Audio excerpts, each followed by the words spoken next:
बिस्मिल्लाहिर्रहमानिर्रहीम। ये देखें जी, जो फॉरेस्ट में इरिगेशन सिस्टम हम चलाते हैं उसके बारे में आपको हम आज बताएंगे। जो हम फ्लो पे प्लांटेशन करते हैं, तो हमारा जो फॉरेस्ट डिपार्टमेंट है इसका जो बेसिक यूनिट है वो कंपार्टमेंट है। और कंपार्टमेंट जो है वो 50 एकड़ का होता है। जो स्टैंडर्ड साइज़ है उसका कंपार्टमेंट का 50 एकड़ है। तो ये हम एक कंपार्टमेंट रोड पे खड़े हैं।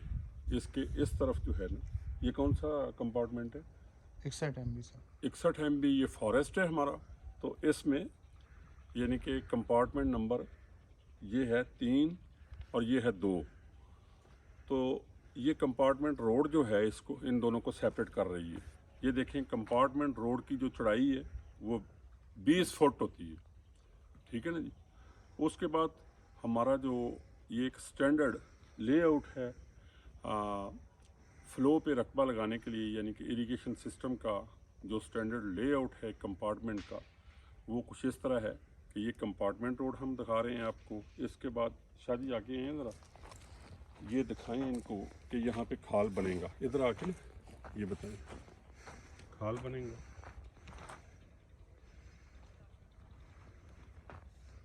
और जो एक कंपार्टमेंट है उसका जो साइज़ है वो 2200 फीट ज़रब 990 फीट होता है। 50 एकड़ का जो कंपार्टमेंट है, यानी कि 2200 फीट इसकी लंबाई होती है और 990 फीट इसकी चौड़ाई होती है। इसमें जो क्रॉस रोड्स हैं वो टोटल 11 होते हैं, यानी कि 50 एकड़ के कंपार्टमेंट में टोटल 11 क्रॉस रोड्स होंगे। उसमें खाल्स 12 होंगे और जो सेंटर्स हैं वो 24 होंगे और उसमें जो पसेल्स हैं वो 48 होंगी और उसमें ट्रेंचेस जो हैं वो 2400 होंगी। यानी कि अगर हम 10/6 स्पेसिंग पे, यानी कि 10/10 जो है लाइन टू लाइन डिस्टेंस और 6 फीट अपार्ट हम एक लाइन में अगर पौधे लगाएं तो इसका मैं आपको बता रहा हूँ कि नंबर ऑफ़ ट्रेंचेस इसमें होंगी 2400। और इसमें जो है नंबर ऑफ़ सेंटर्स जो हैं वो होंगे 100। तो जो स्टैंडर्ड लेंथ या साइज़ है तो वो आपको हम बताते हैं अभी कि जो विड्थ है किसी सेंटर की वो 72.5 फीट है। उसके बाद लेंथ ऑफ ट्रेंच जो है वो 72.5 और ये 60 नंबर होती है, यानी कि 60 होंगी टोटल। उसके बाद पसेल की लेंथ जो है वो 1000 फीट है। पसेल दिखाएं शादी, ये पसेल है, ये देखिए,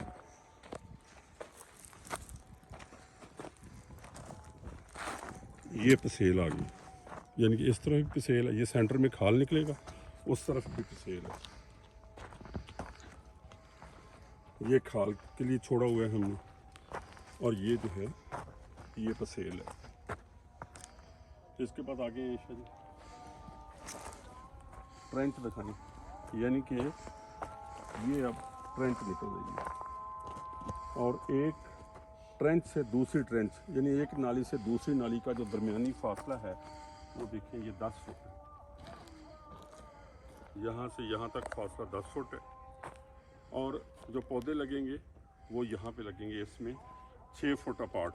एक पौधा इधर लगेगा, फिर 6 फुट पे, फिर 12 फुट पे, फिर 18 फुट पे, यानी कि 6/6 पे पौधे लगेंगे। ये स्पेसिंग बन जाएगी 10/6।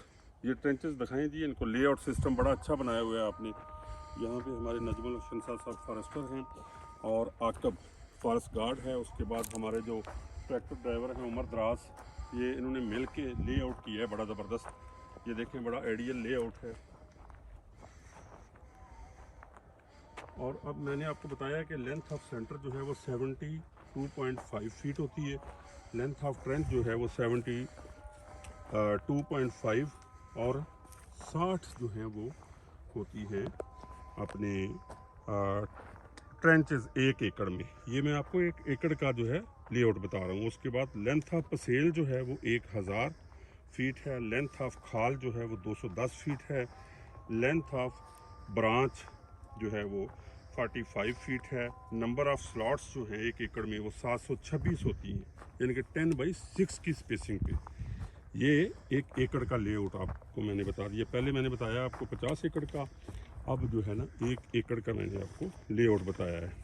उसके बाद आप देखें कि जो साइज़ है और उसके बाद अर्थ वर्क है एक स्टैंडर्ड कंपार्टमेंट में, वो हम किस तरह कैलकुलेट करते हैं। यानी कि आप देखें कि जो ट्रेंच है उसका साइज़ है 9 इंच ज़रब 12 इंच बटा 2, यानी कि ऊपर से 12 इंच है और नीचे से बॉटम जो है टॉप 12 इंच और बॉटम जो है 9 इंच है। तो इसकी अगर आप एवरेज निकालेंगे तो इसको 2 से डिवाइड करना पड़ेगा और इसको मल्टीप्लाई करते हैं हम 0.75 से और फिर मल्टीप्लाई करेंगे 72.5 फीट से।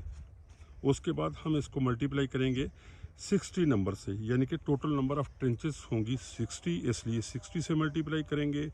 इनकी जो टोटल अर्थवर्क निकलेगा वो निकलेगा 2854.69 CFT। और जब हम इसको 50 से मल्टीप्लाई करेंगे तो टोटल हो जाएगा 1,42,734.3 CFT। अब ये देख लें आप। उसके बाद जो है पसेल जो है उसका साइज़ है 12 इंच ज़रब 15 इंच और ज़रब 12 इंच। तो इसका अर्थवर्क ये दिखाएं जी पसेल। इसका अर्थवर्क निकालने के लिए हम 12 इंच ज़रब 15 इंच बटा 2 करेंगे, मल्टीप्लाई करेंगे 1 फीट से और फिर मल्टीप्लाई करेंगे 1000 फीट से। तो ये टोटल निकल आएगा 1125 CFT इंटू 50 एकर्स।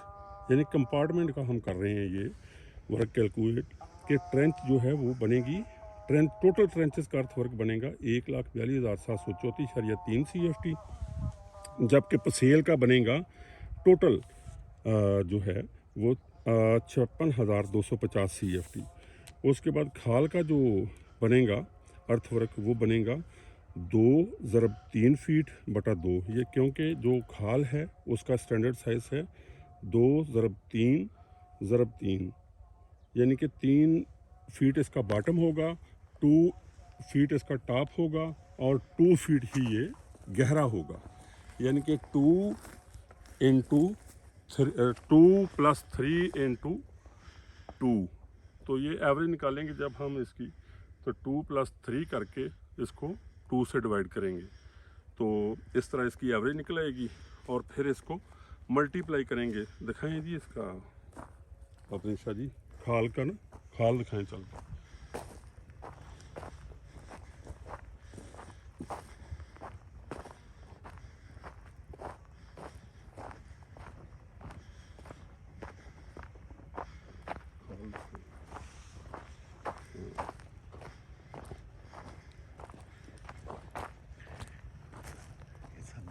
यही 10 ये है असल में खाल हमारा, ठीक है ना। तो इसको जो है खाल की जब हम अर्थवर्क निकालेंगे 50 एकड़ का, तो इसका अर्थवर्क निकालने के लिए 2 feet and + 3 feet divided by 2, इसको मल्टीप्लाई करेंगे 2 फीट से, फिर इसको मल्टीप्लाई करेंगे 210 से और ये निकल आएगा 1050 CFT ज़रब 50 एकड़, यानी कि टोटल हो जाएगा ये 52,500 CFT।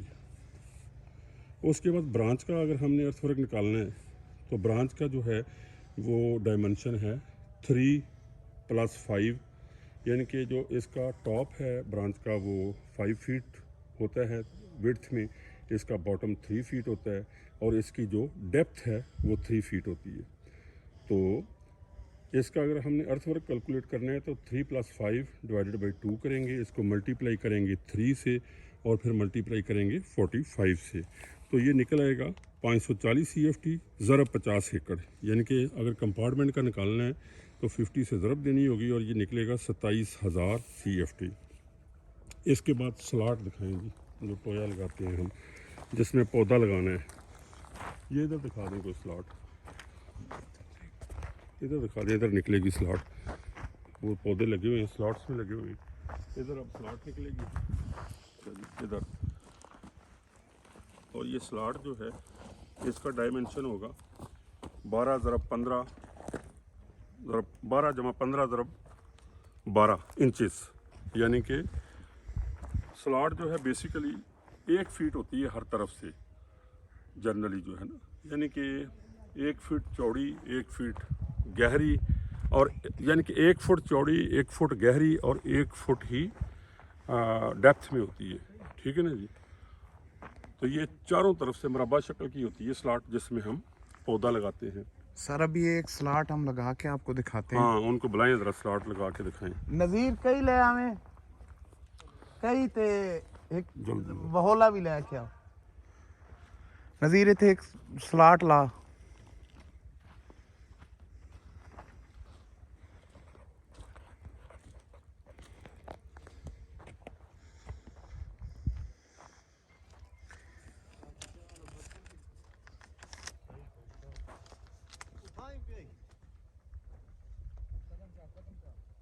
ਨਜ਼ੀਰ ਇੱਥੇ ਸਲਾਟ ਲਾ ਇੱਕ ਸਿਰੇ ਤੇ ਉੱਤੇ ਤੇ ਬਾਅਦ ਉਹਦੇ ਵਿੱਚ ਛੋਟਾ ਪੌਦੇ ਵਾਸਤੇ ਜਿਹੜਾ ਲਾਉਣਾ ਨਾ ਟੋਆ।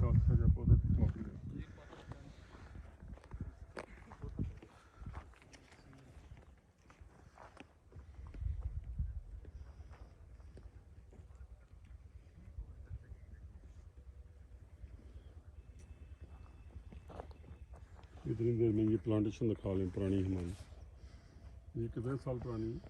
सर ये 96 की है सर, 24 साल हो गए।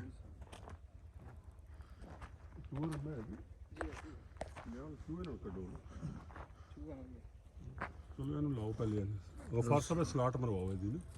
कई नाल एक स्लॉट ये बॉल है, पहले नल के आ जाए, दिखाएं ज़रा ये बॉल, इधर दिखाएं ना। ये इनको बॉल साफ कर दे। छांट के लिया वो ऊपर है, पक्की खाल तो छांट के लिया यार, मिट्टी थोड़ी उड़ा बच्चे। चलो नज़ीर आप आ जाना।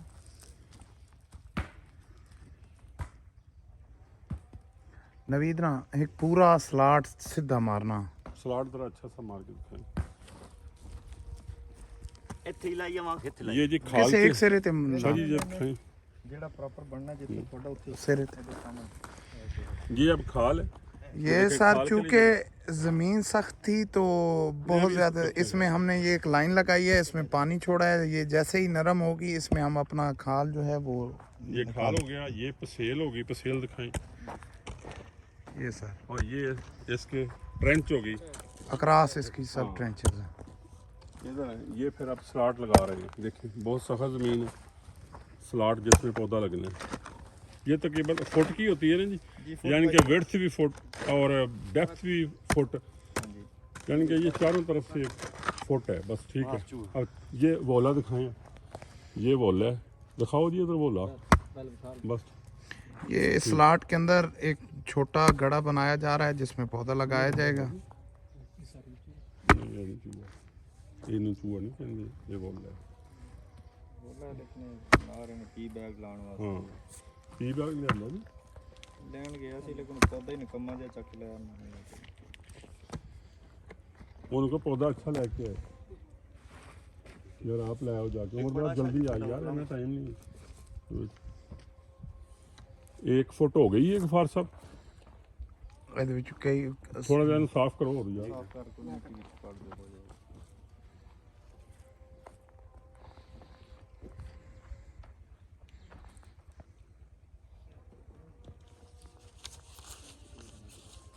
ये है ना सर कि ये इसका ट्रेंच का बेड का लेवल हाँ है, बेड का लेवल है। तो इसमें ये 1 फीट सर इस तरह से इसकी वेड्थ है, 1 फीट ही इस तरह इसकी वेड्थ है, बिल्कुल और यहाँ से नीचे ये यहाँ तक 1 फीट ही इसकी डेप्थ डेप्थ हो गई है। अब इस जगह पे सर पौधा नीचे लगेगा, इसमें पानी जब भी ट्रेंच में आएगा तो वो पानी फौरन इस पिट के अंदर जहाँ पे ये पी बैग अब लगाया जाना है सर। अच्छा जी आगे आए ज़रा, ये दिखाएं जी। ये प्लांटिंग स्टॉक है हमारा। प्लांटिंग स्टॉक वैसे आइडियल जो होता है ना, वो 1 फुट से 1.5 फुट का पौधा हो और उसका क्या नाम है हेल्दी विगरस प्लांट हो, तो वो लगाना चाहिए। ये बड़ा स्टॉक है, ये वैसे लगाना नहीं चाहिए, लेकिन चलें अगर वो दूसरा प्लांटिंग स्टॉक अवेलेबल नहीं है तो फिर ये बेशक आप लगा दें। इसका देखें स्टेम जो है वो मोटा स्टेम होना चाहिए। तो जब आपने लगाना है तो इसको नीचे से इधर से काट लेना है। तो फार साहब दसो किस तरह करके तो लाना है। ये होना ये चाहिए कि इसके पास जो लेबर लगाने वाली होती है उसके पास ब्लेड होना चाहिए, वो यहाँ से इसको कट लगा लेंगे। अगर ब्लेड नहीं भी है तो एहतियात के साथ अगर आप इसको थैली को नीचे से जो है ना वो इस तरह से खोल सकते हैं। ये वजह होती है हाथ के साथ खोलने से। अब ये मिट्टी इसकी भर रही है और ये नीचे जा रही है, इसलिए मैं इसको डायरेक्ट अब प्लांटिंग में ले जाता हूँ। बिल्कुल सीधा रखें इसको, लगाएं जी, लाओ जी मिट्टी दे, लगा दें मिट्टी।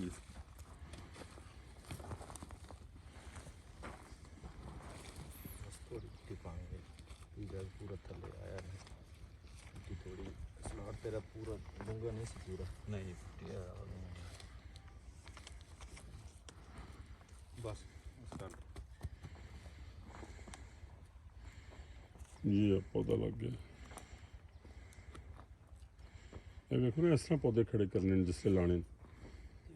ਸ਼ਹਜ਼ਾਦੇ जी ठीक, ਐ ਸਮਝ ਗਏ, बिल्कुल ठीक, ਇਵੇਂ ਦਾ ਹੋਵੇ। ਹੁਣ ਪੌਦੇ ਛੋਟੇ ਲਿਆ ਕੇ ਨਾ ਉਹ ਲਾਣੇ ਨੇ, ਠੀਕ ਹੈ। ठीक हो। ਫੁੱਟ ਤੋਂ 1.5 ਫੁੱਟ ਦਾ ਪੌधा आएगा, ਉਹਨੂੰ बस ला देना ज़बरदस्त। वो सर खलो वैंदा हाँ, इसके बाद इसको पानी लगा देंगे तो ये ज़बरदस्त हो जाएगा। सलाद को जेड़ा बूटा है ना जी, उसको जिवें मर्जी करी नहीं। सलाद को जब हम कैलकुलेट करेंगे इसका अर्थवर्क, तो इसका करेंगे हम 9 इंच ज़रब 12 इंच ज़रब 9 इंच, और इसको 72 से हम 72.6 से ज़रब दे देंगे तो ये टोटल निकल आएगा 408.375 CFT। इसको ज़रब देंगे 50 से तो ये बन जाएगा 20,418.75 CFT। तो टोटल जो अर्थवर्क बन गया है कंपार्टमेंट का वो तकरीबन 5,978.65 ज़रब 50, तो ये बन जाएगा 2,98,903.25। जी यही है ऑलमोस्ट 3 लाख CFT हाँ, जो है ना वो 3 लाख 50 एकड़ के कंपार्टमेंट का बनता है। अर्थवर्क बनता है। हाँ जी बस। और ये बड़ी क्या नाम है, कम्पैक्ट साइल है। ये लेके आए हैं आप, ह्यूमिक एसिड लेके आए हैं आप। सर ये एक ह्यूमिक एसिड और पोटाशियम का जो है मिक्सचर हमने डाला है, तब जाके ये कुछ पोरस हुई है। वो ये इसका हार्ड पैन बहुत ज़्यादा करीब ही है और ये हम इसको ट्रीट कर रहे हैं। पहले हमने इसका सर करवाया है इसका सॉइल एनालिसिस, उसमें उन्होंने यूकलिप्टस रिकमेंड किया है इसके लिए, तभी हम यूकलिप्टस लगा रहे हैं इसमें। और उससे पहले भी हमने जब ये इरिगेशन किया है तो हमने जिप्सम वगैरह इसमें डाला है, और फर्दर प्लांटिंग के साथ जब हम पानी लगा रहे हैं जहाँ जहाँ प्लांटिंग कर रहे हैं उसमें ह्यूमिक एसिड और पोटाशियम का जो है मिक्सचर यूज़ कर रहे बाद हैं। में इसमें जिप्सम भी डालें, और उसके बाद जिप्सम का जो स्टोन है यानी कि वो खाल में वाटर कोर्सेज के नक्के जहाँ पे भी हैं उनको वहाँ पे वहाँ पे रखें। और गफार साहब इसके बारे में को बताएं आप। सर ये एक्चुअली है रेड क्ले सॉइल है। तो जो जब इसको पानी लगाया जाए तो ये बिल्कुल इतनी ज़्यादा स्टिकी और इतनी ज़्यादा नरम हो जाती है कि इसके ऊपर चलना भी मुमकिन नहीं होता। और इसमें सॉइल की वर्किंग जो है ना, यानी कसी से, बहोले से, किसी चीज़ से भी, ट्रैक्टर से, मशीनरी से आपकी वर्किंग इसकी नहीं रहती। और जब ये खुश्क हो जाए तो उस वक्त ये इतनी हार्ड हो जाती है कि इसके ऊपर आप रोलर भी घुमाते रहें तो इसकी कम्पैक्शन फर्दर नहीं हो पाती। ऑलरेडी ये बहुत ज़्यादा कम्पैक्ट और बहुत ज़्यादा स्टिकी सॉइल है, इसलिए ये यहाँ पे जो है ना वो प्लांटिंग करना आम मैरा ज़मीन जो होती है या रेतली ज़मीन जो होती है उस सॉइल की निस्बत यहाँ पे ये एक मुश्किल टास्क है। तो इसमें जो इसका मॉइस्चर का लेवल है ना वो एक जगह पे अवेलेबल आपको होगा तो इसमें आप काम कर सकेंगे। जैसा कि अभी आपने देखा है लेबर के ये जो वहोले थे इसका स्लाट बनाने के लिए और पौधा लगाने के लिए या नालियों की सफाई के लिए, तो उनकी जहाँ पे मिट्टी थोड़ी सी ज़्यादा गीली है तो वो उसी के साथ चिमट रही है और वो उसको काम नहीं करने देती लेबर को। तो ये यानी प्रॉपर जो इसका मॉइस्चर का कंटेंट या लेवल है उस पे बेस्ड है इसका सारा काम। अगर आप उसे एक दिन ताख़ीर हो जाती है या उसे एक दिन आप पहले आते हैं तो आपका काम होना वो मुमकिन नहीं होता। 1 से 2 दिन का स्पैन होता है, उसी में हमने जो सॉइल वर्किंग का काम है वो हमें करना पड़ता है। टाइम लिमिट है ये। और दूसरा गफार साहब बता रहे हैं ये रेड क्ले साइल है, तो इन्होंने पहले इसको क्या नाम है, जंगल सफाई के बाद, डेब्रिस कलेक्शन एंड बर्निंग के बाद इन्होंने यहाँ पे डीप प्लोइंग की है इसकी चीज़ल से, राजा हल से।